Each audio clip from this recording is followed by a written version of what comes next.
gentlemen, and welcome right here to the Change Reality Show. We sitting here kicking it live with my homeboy, Mr. Lawrence, right here, and we at his home right here in Phoenix, Arizona, and he doing his thing in the music business, which Mr. Lawrence is an officer of the law, but he also do his music, and me and my wife was grateful to meet him back in March of 2012, and he also helped at-risk youth and different things like that in his field. So without further ado, I would like to have Mr. Lawrence formally introduce himself to the world. Hi, my name's Lawrence Roth, and I'm fortunate to be here on this great program with Mr. and Mrs. Boyd. They reach out and do so much to help families and youth at risk. And I'm proud to be part of the community of people that care about the kids. My man, you know. So we want to ask you, Mr. Lawrence, how long you been in the music thing, and what made you want to get into the music? Gosh, well, I started playing piano when I was a small boy. It's something my mother made me do, but I couldn't carry it around. Right. So I remember the Beatles coming into town, and getting my first guitar around 17, 18. My man. Yeah. So everybody, you know, was on the Beatle mania back then. You feel me? So when you heard the Beatles, and I'm quite sure we can't leave my other homeboy out, you know, guys like Led Zeppelin and the rock field, Ted Nugent and all them guys, you know. How was you feeling when all of that erupted back in the 60s? Well, there was a whole place before that my father didn't appreciate very much, and I'm sorry, Pops, but in the basement I played Otis Redding, I played Wilson Pickett, I played James Brown. My man. I played the Temptations of Four Tops. Where I grew up in Cleveland, Ohio, that's the music that came through. Right. Those were the groups that was coming out of Motown. And the Shirelles and the Crystals, and that's what we went to the drive-ins to, and the beach, and the movies, and Frankie Avalon, and all that, which was way before the Beatles. Exactly. Doris Day, all that, you know. When she sung good music, even though she acted, a lot of people didn't know Doris Day sung. I'm not quite that old, Mr. Boyd. Yeah. But yeah, we're kicking it live right here, but we're kicking it about great artists and great people, and a lot of people didn't know Doris Day did sing. I used to love Doris Day music, man. My mom used to listen to Doris Day, even when you know, she used to play in movies with Rock Hudson. A lot of them songs was her, you know what I mean? So everybody that knew that era of time knew Doris Day was a great singer, and she did great acting as well. But you know, I just loved all type of music growing up. I wasn't just set on Motown, you know. Growing up in Detroit, that's what it was. It was straight Motown. But I grew up on all type of music, you know. But without further ado, keep letting the viewers know when you really got that buzz as far as this is what I want to do. I've never been very gifted like some artists. I've had to work and work and work and work every day throughout my whole life. My man. And or I've seen other artists pick up a guitar or a piano or an instrument, and it seems to flow. For me, I've had to struggle and work, but it's made it all that more worthwhile for me. All day long. And in my house, it was Johnny Mathis. That's what my mother listened to. Everybody liked the Johnny Mathis. Johnny Mathis. Yeah. That's what my mom listened to. All day long. You know, if they didn't listen to Johnny Mathis, they was listening to some other, you know, great Dean Martin or Frank, you know, the Blue Eyes, old Blue Eyes. You know what I mean? Frank Sinatra. So them days was great moments as well. My pops before the war, he flew in World War II, and my pops taught dance actually, and played baseball. Never made it to the big show, but he was on a farm team. And my pops was, I grew up in a Jewish Italian neighborhood on the east side of Cleveland, and my pops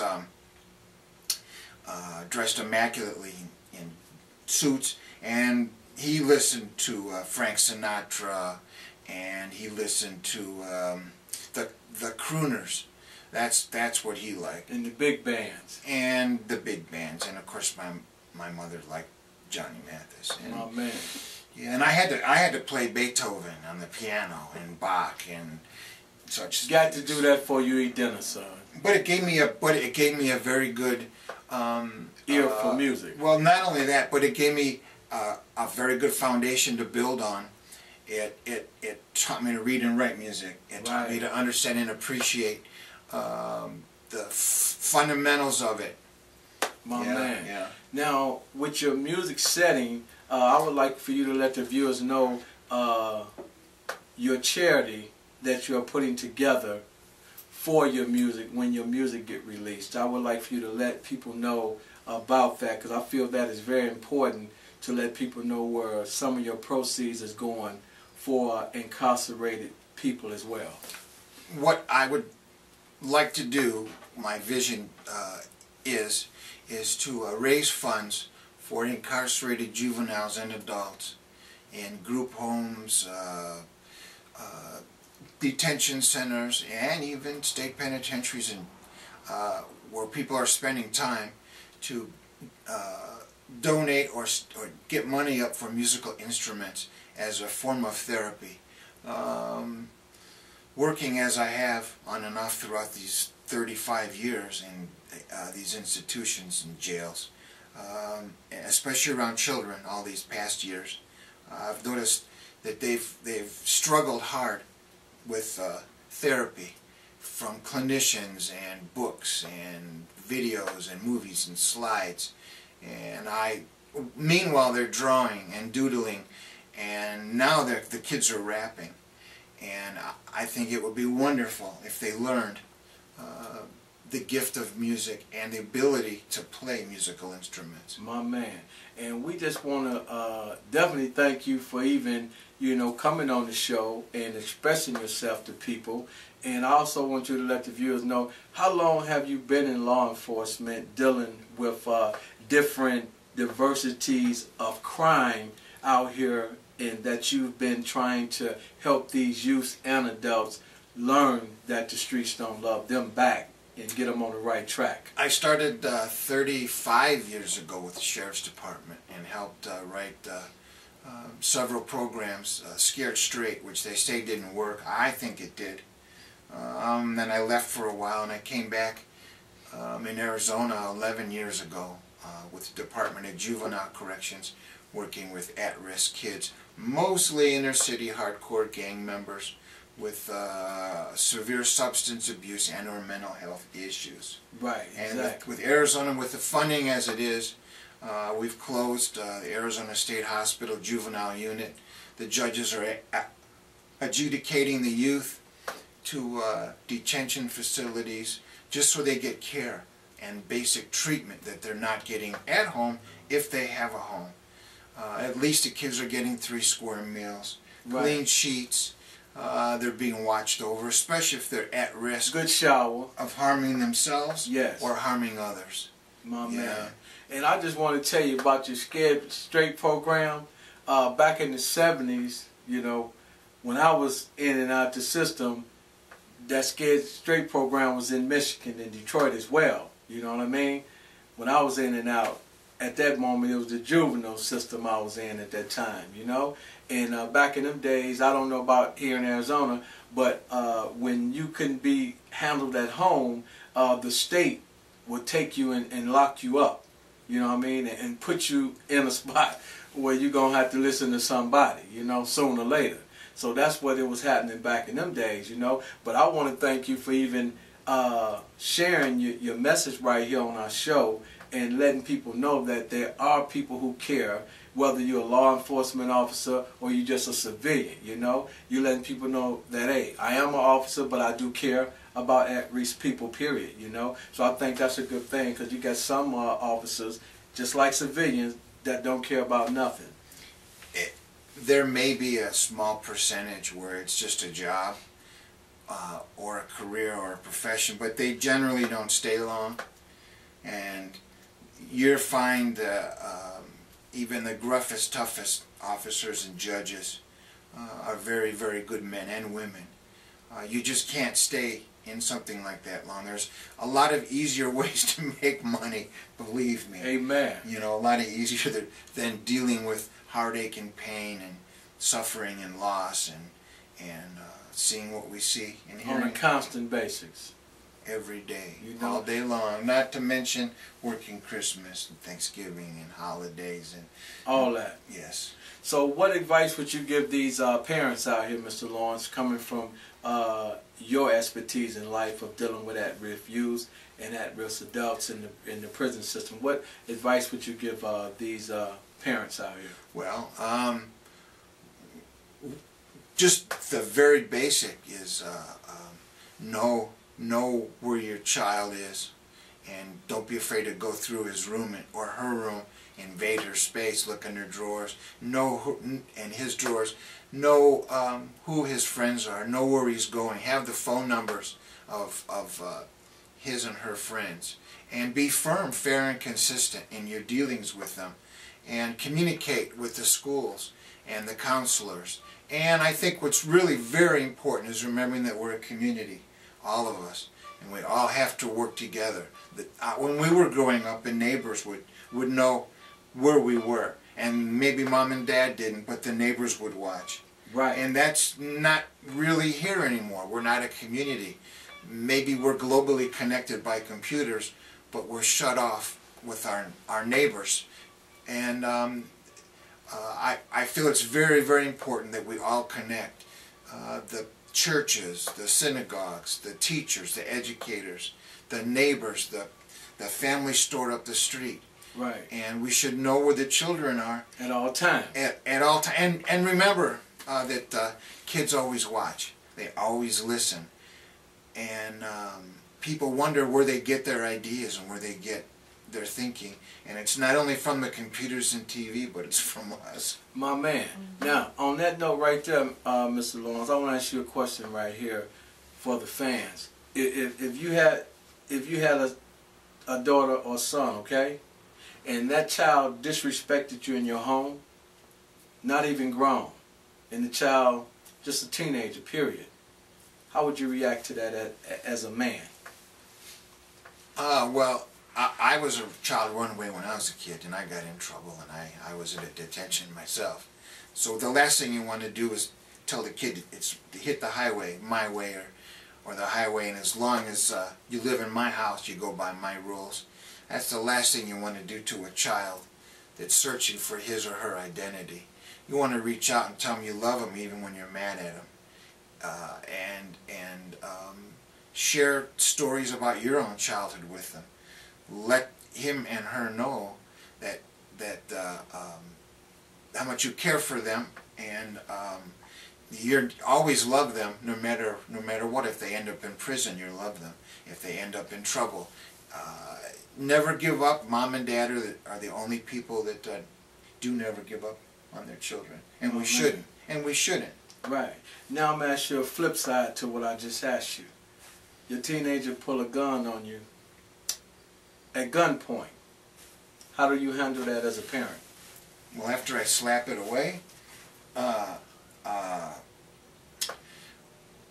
I think the first thing I'd do is I would probably make a couple phone calls. That's something that you don't want to keep to yourself. Abuse between children and their grandparents, children and their parents does happen, and that should be reported, and the child needs assistance, needs help, because I don't think there's anyone in the world that child loves more than his family and his parents, and the anger must be so great, and the child must be so confused to reach out and strike at what they love most. That child needs help. And there's a big support system out there, besides the police, that should be involved. But that should never be tolerated. Okay, now I'm going to ask you another question on top of that, because we're having a great interview with you, because you have been around this, like you said, for 35 years, you know? And I'm asking you these questions because I want you to iterate to families and parents out here that is going through these type of problems on a daily basis, you know what I mean? Now, how do you feel about parents in the system knowing their child is out here doing wrong, you know? And child is doing terribly wrong in the household, and the parents go down there and lie to the judges and say, nothing is going wrong, everything is misunderstanding. How do you feel about that as an officer? I'm asking you now as an officer. Sure. Well, we see that clinically as enabling. And it would be just like enabling someone with a severe substance abuse problem. And you're never really confronting and teaching and changing behaviors. You're enabling. And there's an old phrase called tough love. It's hard. And nowadays, I think parents have to be careful as far as spanking and putting a kid over your lap and taking the belt out. And in my case, I got a belt, and I also got a stick I'd have to cut for myself from the willow tree. Those days are gone. Of course, my school teachers used to give us a paddling and a spanking too, and pull on our ears and all that. Those days are done. Now it's more consequences and responsibilities are taught to children. But I think it's very important for parents, if they don't want the children to make the same mistakes that they might have or other people have, to really get involved, really dig in, really roll their sleeves up and work every day at getting involved in their children's lives, and change the behaviors and thinking. And stop enabling them. Yes. Right. Enabling bad behavior. It's not a good look. You're creating another problem, which will grow up into a bigger problem. Amen. Now, I got to ask you another question on top of that one. You're a parent, okay? Okay. Would you let your 14, 15, or 16-year-old child bring a woman or a girl or boy in your household and move in your household like they grown? Would you allow that in your house? No, I would say no. But I grew up in an old-fashioned neighborhood, and I was raised by my grandmother, and I sat on the washing machine with a bar of Ivory soap in my mouth when I said a bad word. And I still, at my age, open doors for women, and whether they want me to or not, I do it. I try and be a gentleman and have manners and respect. I wouldn't bring a young lady in my house when I was a kid, and my parents wouldn't tolerate that. My grandmother sure threw a fit when I tried to, and I think it's sending the wrong message.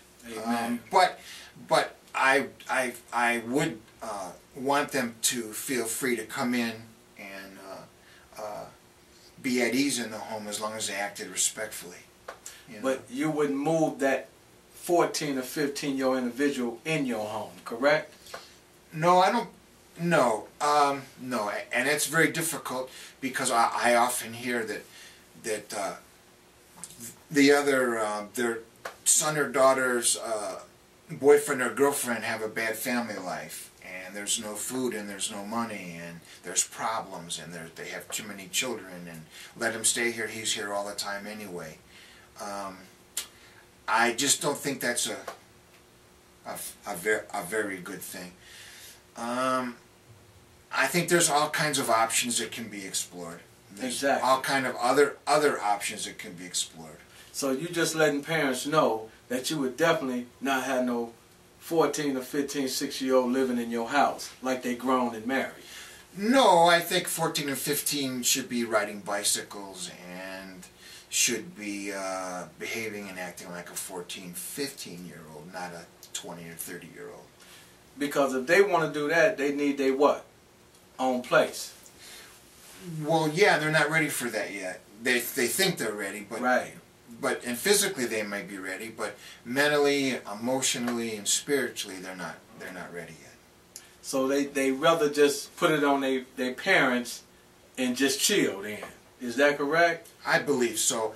How many marriages succeed anyway? I think it's 50%, let alone exploring and moving so fast when you're a kid. But kids, they're moving so fast now. Right. Yeah. And at the same time, like you said earlier in the segment, you got parents that's allowing this bad behavior in the home, and then they go to court and they enable that child to keep doing bad things because they don't come to court and tell the truth. That's true also. And I've dealt so much with parents that have made wrong decisions, and you see their children that are, it's a cycle, it's a chain, and it has to be broken. Amen. You know.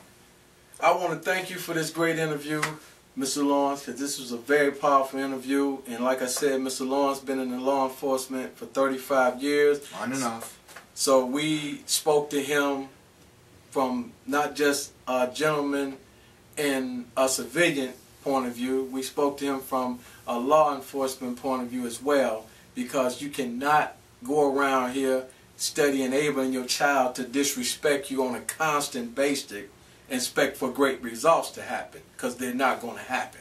You know, once you let anybody disrespect you, whether it's your child or whether it's the man down the street, that disrespect will straight continue.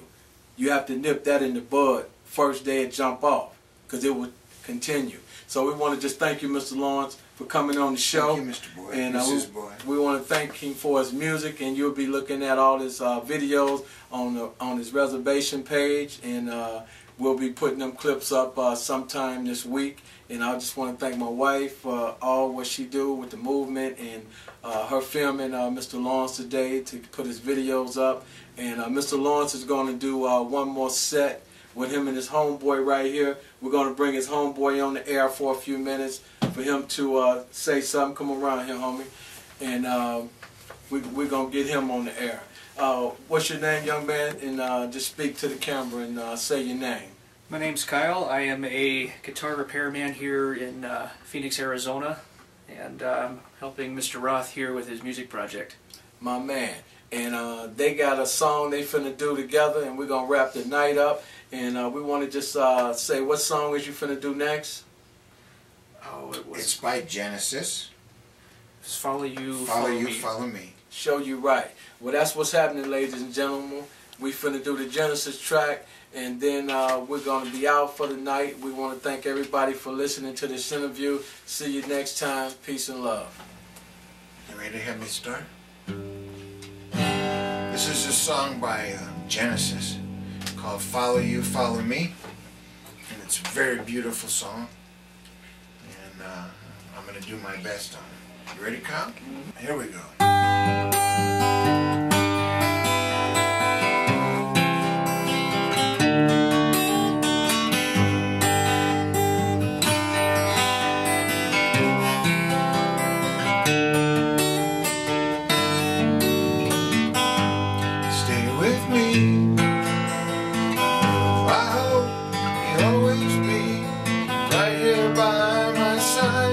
If ever I need you, oh my love, in your arms, feel so safe, so secure, every day, such a perfect day spent alone with you. I will follow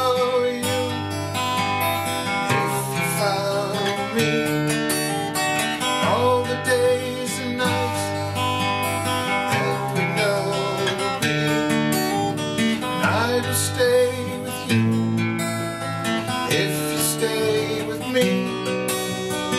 Just one single tear in each passing year. With the dark, oh it's so very clear now.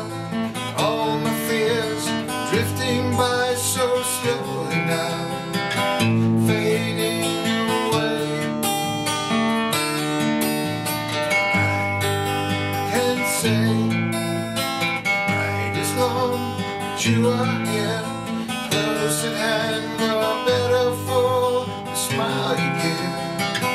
And while I live,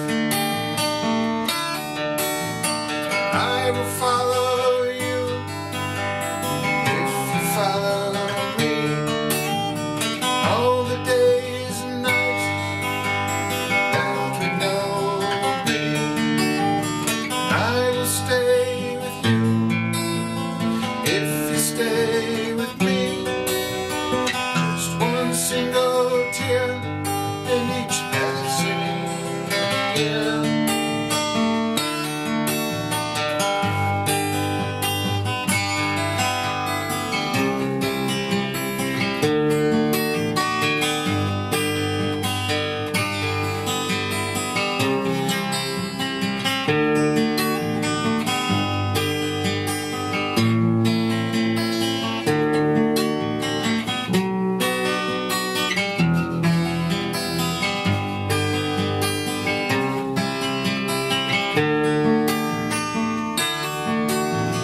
I will follow you if you follow me.